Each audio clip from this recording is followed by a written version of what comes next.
The call came in just after 9 p.m. A neighbor's trembling voice whispered through the line, "I think they're all dead. There's blood everywhere, even the baby."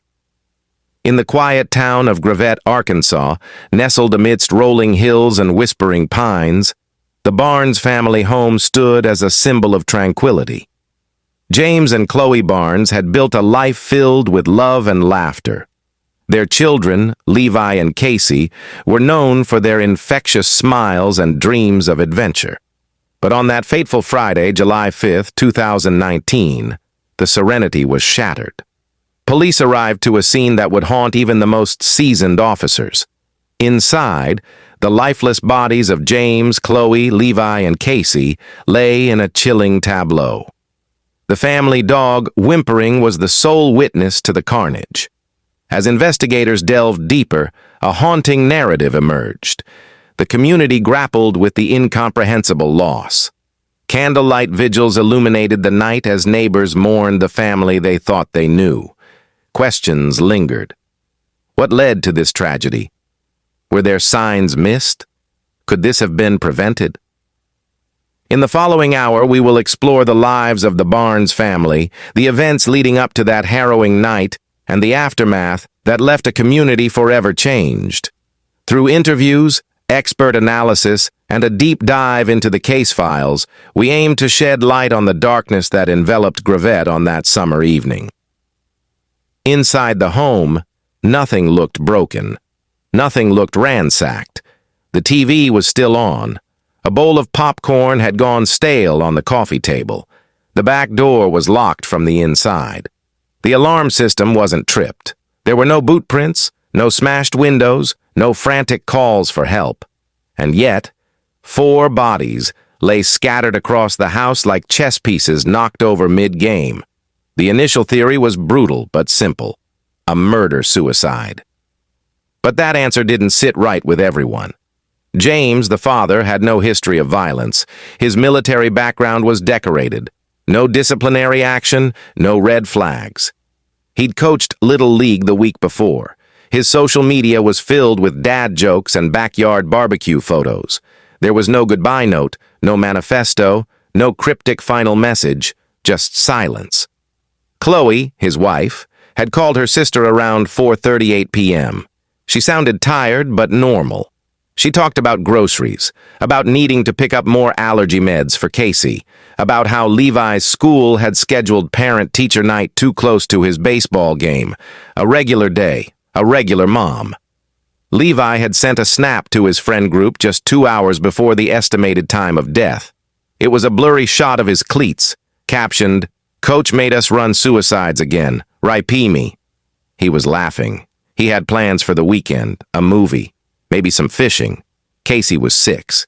She had learned to tie her shoes by herself that week. She'd told her teacher she was proud because Mom didn't help even one bit. And then, gone. All of them. Wiped out. Quietly. Violently. The door was unlocked. Nothing was taken. No one heard a scream. So what really happened inside that house? Was this a father who suddenly snapped? A man pushed to the edge by something we'll never see on a police report? Or was someone else there? Someone they trusted?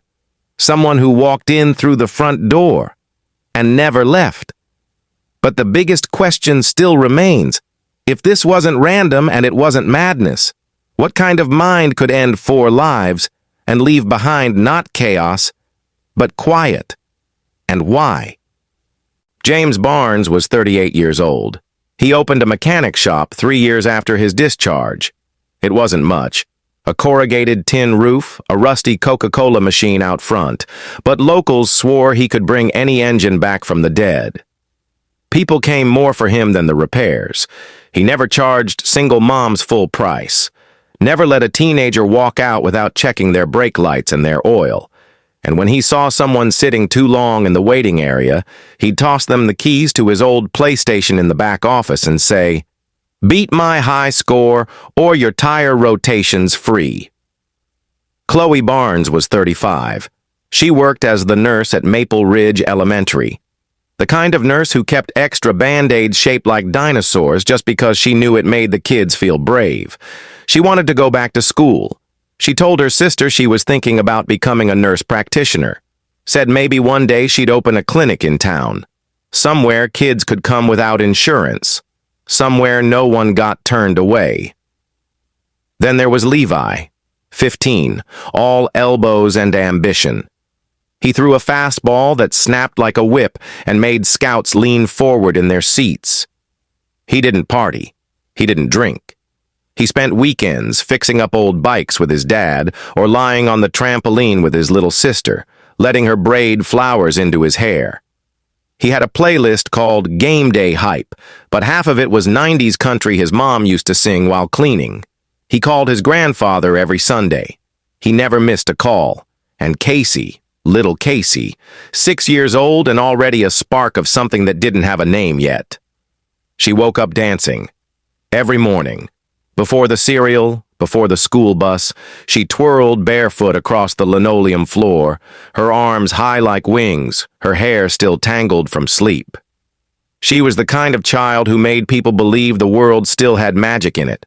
4 lives, each their own story, each full, busy, messy, beautiful. And now, all of it stopped.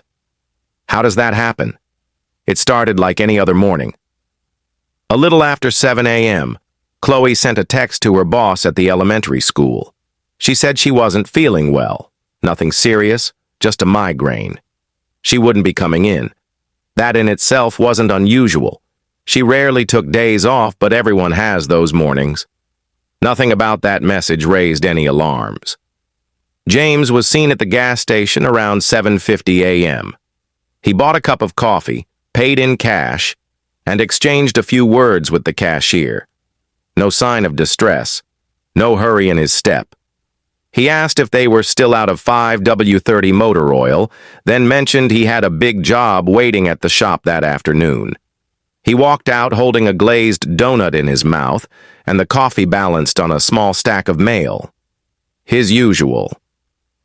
Levi didn't go to school that day. That part was strange. Casey didn't get on the bus. By 10:30 a.m., the house was still. Blinds drawn. Mail uncollected. No one came or went. At 12:45 p.m., a neighbor named Ruth Miller, who lived directly across the street, told police she saw a dark gray van idling outside the Barnes house. She thought maybe it was a delivery, maybe a handyman. It sat there for nearly 20 minutes with the engine running. The windows were tinted. No one got out.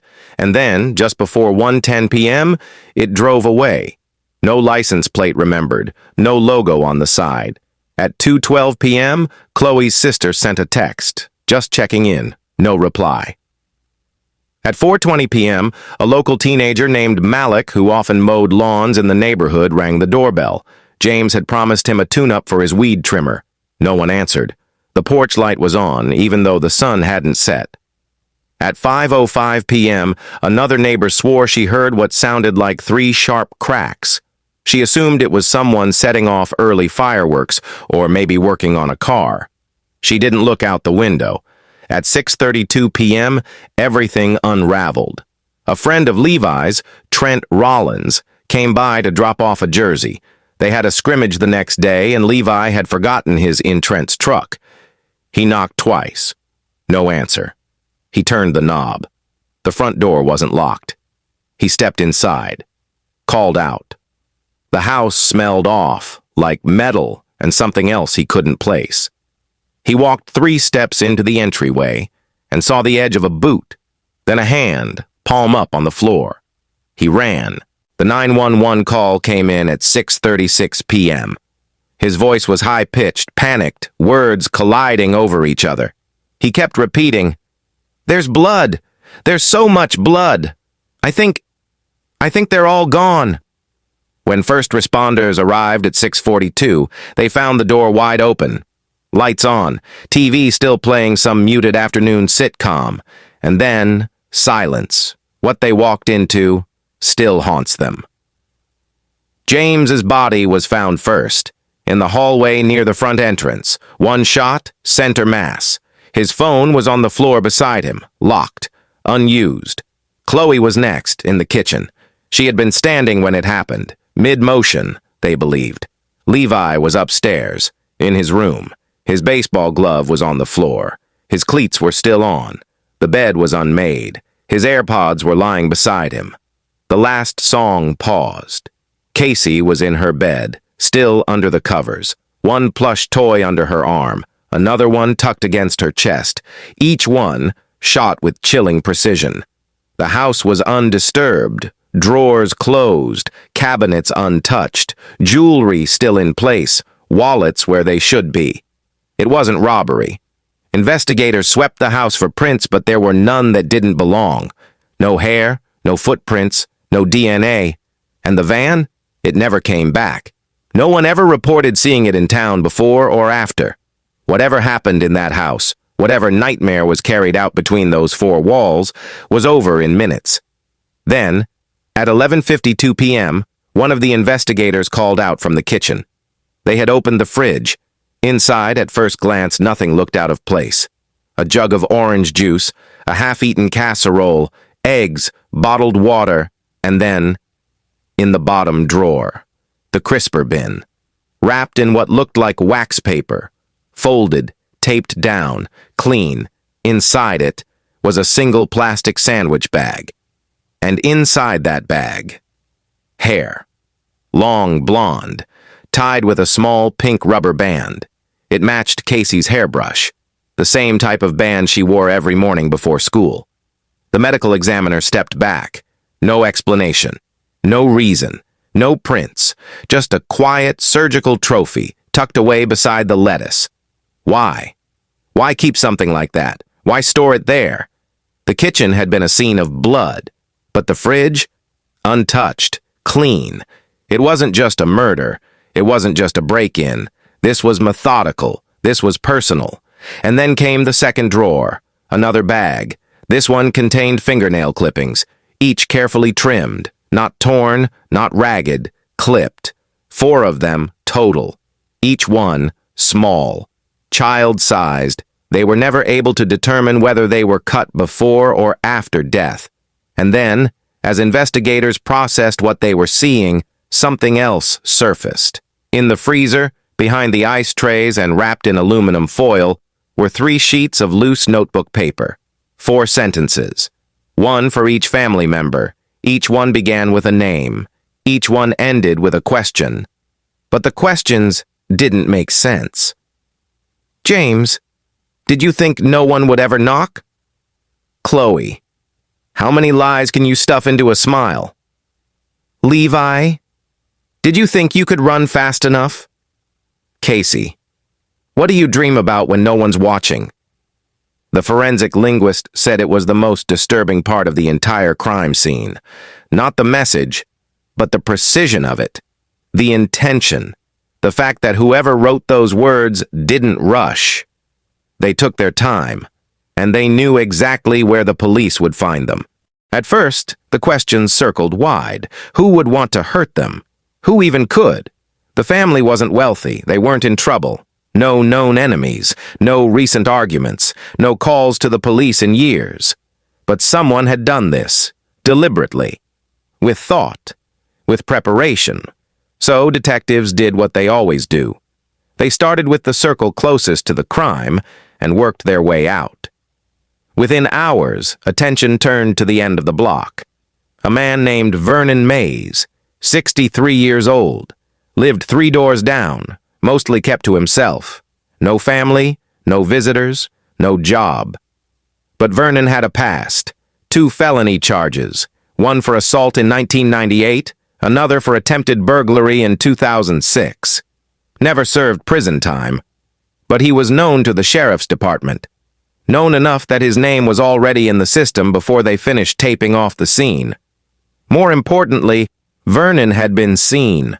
A neighbor across the street, a woman in her 50s who was out walking her dog, told officers she'd seen him pacing near the barn's front yard just before dark. Head down, hands in his hoodie, back and forth, over and over again. The pacing wasn't new, Vernon did that sometimes, but this time, she said, it felt different. When she called out to him, just a simple, "Hey, Vernon," he didn't look up, didn't answer, just kept pacing. And that made him a person of interest. Detectives brought him in for questioning by morning. The interview started quiet, then got sharper. "Where were you yesterday between 3 and 7? Did you speak to anyone in the Barnes family this week? Why were you seen near the house?" Vernon said he was home all night, watching the game. His words came slow, almost slurred, not from drugs, but from years of cigarettes and silence. He answered every question the same way. "Didn't see him, don't talk to nobody." And for a moment it felt like maybe they had their guy. Because Vernon Mays had always been a little off. One detective, off the record, said he gave him that feeling. That cold, murky, teeth-on-edge kind of feeling that crawls up your neck when someone's too still, too quiet. He refused a polygraph, refused to give a DNA sample. And then, they got a hit. A clerk at a gas station, 82 miles away, called in after seeing Vernon's face on the morning news. "Wasn't that the guy who came in here yesterday?" she asked. Security footage confirmed it. Vernon walked into the station at 5:43 p.m., a full hour before the 911 call would be placed in Glenfield. He stood near the window, brows furrowed, watching the rain. The timestamp was clear. The address? Nowhere near the Barnes' neighborhood, 82 miles away. With traffic? Nearly 2 hours to get back. Vernon had no car. That night he was released, and just like that, the neighborhood's theory crumbled.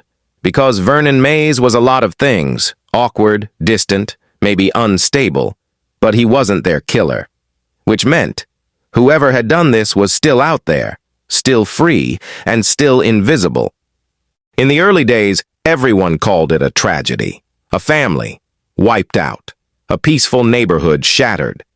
But the deeper investigators dug, the more they realized this wasn't just a tragedy. It was a story built on secrets, and one of those secrets was James Barnes. The first crack came from his bank records, overdraft notices, repossessed tools, 2 maxed-out credit cards, and a third under review for suspicious transactions. Then came the lawsuit. 3 weeks before the murders, James had been served papers.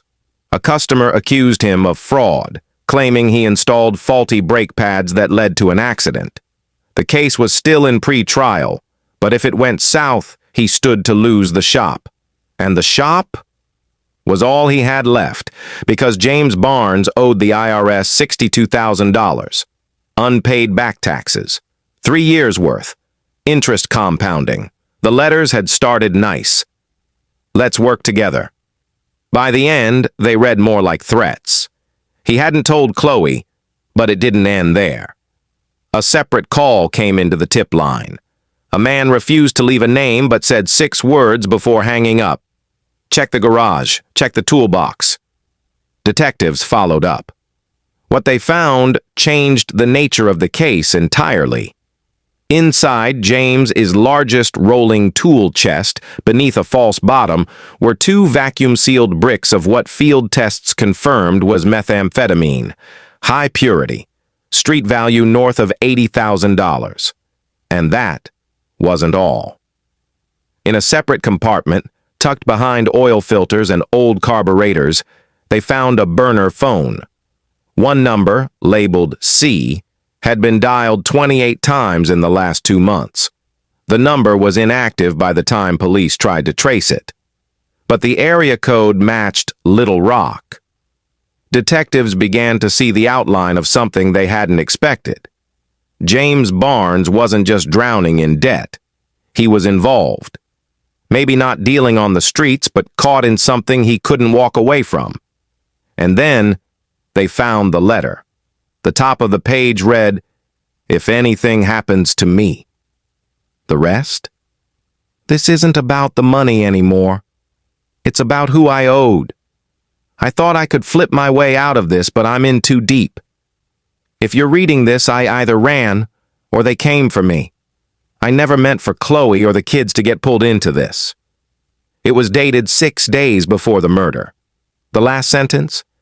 They said, if I didn't have it by Friday, I'd pay in blood. He never told his wife. Never told his parents. Never even warned his sister, who'd offered him a loan the month before. But he did tell someone, an old army buddy, a man named Carl Hutchins, who shared a drink with him just 4 days before the killings. Carl later told investigators, "He looked me in the eye and said, 'Something's coming, man, and I can't stop it. I tried, but I'm out of moves.'" Carl thought he meant bankruptcy, maybe jail. He never imagined it meant a slaughter. Was the Barnes family targeted because of James? One thing was clear. Whatever James Barnes got himself into, it followed him home. For weeks, the investigation orbited around James Barnes, his debts, his hidden stash, the letter in the drawer that hinted at something deadly and closing in. But then, the case took a turn no one could have predicted. Because when forensic analysts processed Chloe Barnes's personal effects, her purse, her phone, her work bag, they found something that hadn't been logged the first night. A second phone. It was hidden inside the lining of her purse, taped between the stitching and the leather, folded into a space so narrow it had gone unnoticed by first responders. It wasn't her main phone. The number wasn't listed under her name. It had been activated just 4 months earlier, and it told a story nobody was ready to hear. The phone had only one contact saved by name. M. A 15-year-old girl from the local high school, a sophomore, known to be quiet, withdrawn, a straight-A student. She had been one of Chloe's students, assigned to her during routine health checks at the school. But the messages showed a connection that stretched far beyond any professional line. The texts were strange. At first, they seemed innocent. M asking about her flu symptoms, about vitamins, about allergies. Then they grew more personal. "Do you ever wish you could disappear with someone? You're the only one who sees me. You and her, she's the only thing that makes sense." It was the next series of texts that turned the stomachs of seasoned detectives, because her wasn't Chloe. It was Casey, the Barnes' 6-year-old daughter, and M. She didn't speak of her as a child. She spoke of her as a possession. "She told me her favorite color today. I won't forget it. You said I could hold her again soon. I want that. She's mine. You said she was mine." At first, officers assumed the messages came from a place of fantasy. Maybe grief, maybe illness, maybe just loneliness spun out of control. But then they interviewed a teacher from the school's front office. She'd seen M waiting outside the nurse's room. Not once. Not twice. Nearly every day for 3 months. Said she would just sit in the hallway, staring at the door. But when Chloe opened the door, she'd stand up without a word and walk inside. That teacher assumed Chloe was helping her, but the police had another theory.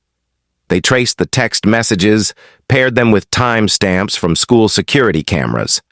The overlap was tight, often within minutes of the bell ringing. And in 2 messages, M used language that made it clear she'd been inside the Barnes home. "The mirror in her room is cracked. You should fix that. She sleeps on the left side of the bed now. I moved the bear for her." None of those details were public. No photos of Casey's bedroom had ever been shared. Detectives pulled school records. 3 months earlier, Chloe had signed M out of class during an early release period, claimed it was for a dentist appointment. But no such appointment existed. That was the only time M was officially off campus with Chloe. The rest of her visits? Unrecorded, unofficial, and deeply disturbing. A search warrant for M's home revealed more. Underneath her bed, in a metal lockbox, they found a collection of drawings, childlike, crude, all of Casey. Stick figures, yes, but unmistakable. Same hair, same height, the same pink unicorn backpack she wore every day. One drawing showed Casey standing in what looked like a field, her hand being held by a second figure. Taller. Wearing what appeared to be a nurse's uniform. There was only one word written on the paper: ours.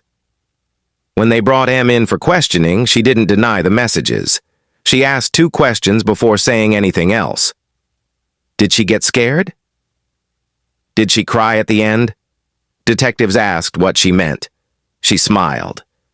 You know what I mean. She never confessed. She never named names, but it was enough. Enough to shift the focus of the entire investigation.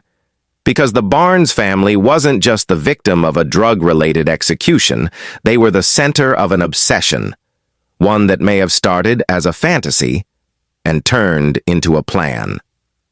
6 days after the texts were uncovered, detectives executed a sealed arrest warrant at 2:13 a.m. The girl, Em, was found asleep in her bedroom, her door locked from the inside. Under her pillow was another drawing. This time it wasn't Casey's. It was her own face, split down the middle with red crayon marks where the mouth should have been. In the guest room, they found him, 21 years old. He'd met Em online just 5 months earlier through a sketchy message board known for underground roleplay threads. His name, at least the one he used, was Kyle. Kyle had no family in the area. When questioned, he claimed he was just helping her escape a toxic household. But his fingerprints were found on the Barnes' back door handle. His boot prints matched those leading to the side of the house.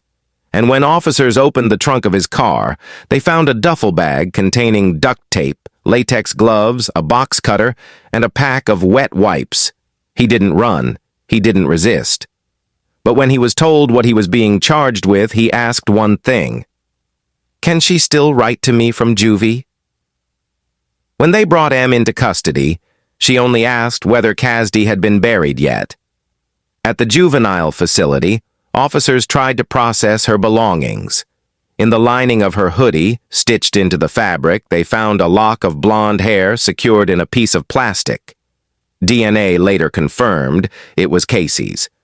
At trial, both Em and Kyle were charged with 4 counts of first-degree murder, conspiracy, and unlawful imprisonment. Kyle had been coached, manipulated, and ultimately convinced that the Barnes family had to be removed, that Em and Harper were soul-bound, and anyone standing in the way of their future was a threat. But Kyle's confession contradicted key facts. He claimed he only went inside the house after the murders, said Em had already taken care of it, that he only helped move one body, the father's. Em, however, said he was the one who pulled the trigger, said she couldn't bear to watch. Then, 20 minutes later, she said she did watch, said she needed to. She needed to know it was me, that I didn't let him do it alone. The court transcripts read like fiction. At one point, a defense attorney asked Em whether she understood the severity of her actions. She paused, looked at the floor, then smiled. They took something from me. I just wanted it to be quiet again. When asked what she meant by quiet, she said nothing, just tilted her head to the side, eyes empty. Prosecutors showed the jury the texts, the drawings, the recorded video of Kyle buying duct tape and gloves 2 nights before the murders. The jury deliberated for 9 hours. Kyle was sentenced to 4 consecutive life terms with no possibility of parole. Em, due to her age, faced a different fate. The state pushed to try her as an adult. The judge agreed. She was sentenced to life in prison. But her smile never faded. Even as the verdict was read, she kept her hands folded, eyes fixed ahead, mouthing words that no one could quite make out. Only one court reporter caught it. 3 words. She's still here. No one asked who she meant. It's easy to tell yourself a story about monsters. That they look a certain way. That they speak with menace, move through shadows, leave a scent behind that warns others before it's too late. But what if they're small?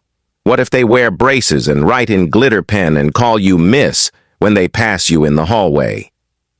The courtroom had seen its share of depravity before. But something about Em unsettled people. Not because she seemed dangerous, but because she didn't seem like anything at all. After the verdict, reporters began digging deeper, not into the crime, but into the girl behind it. and what they found only raised more questions. M's home life was fractured, but not in a way that leaves bruises. Her mother had been reported to Child Protective Services 3 times in the last 6 years. Neglect, emotional abuse, erratic behavior. The world assumes that a 15-year-old girl with freckles and crooked ponytails can't possibly be the author of carnage. But the evidence says otherwise. She picked the lock. She shut off the security system. She texted Kyle the layout of the home, where the daughter slept, which door creaked, what time the family typically turned in, and yet, Kyle was the one who carried the gun. So who held the power? Was M manipulated by an older man, caught in a toxic obsession she didn't understand? Or was Kyle the instrument, drawn in, used, discarded once his role was complete? What happens when the system sees a teenage girl and assumes innocence? What happens when help is never offered, and accountability arrives too late? When you look at a child and tell yourself they couldn't possibly do harm, are you protecting them or yourself? There are no clean answers in this story. No moral clarity, only devastation, and a question that won't leave.